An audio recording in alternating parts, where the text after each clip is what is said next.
Hey traders, so we have just taken a long position on the Dow because we have divergence on our momentum indicator just here, and we've also just come into the SPY close from last week over here. So these are our SPY close representing our support, and we are bouncing here looking for a move straight up from now. This is the London Open.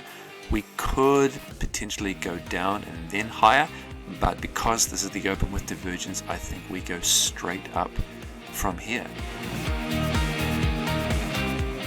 Okay, and there is the result of our trade. London Open has occurred, buyer stepped in, there's our bottom, and price was pushed all the way back up. There's a divergence to confirm the lower low, and we're just coming into the higher time frame moving average now. It's about 80 pips from the low. So only taken in about 30 minutes, so an amazing trade.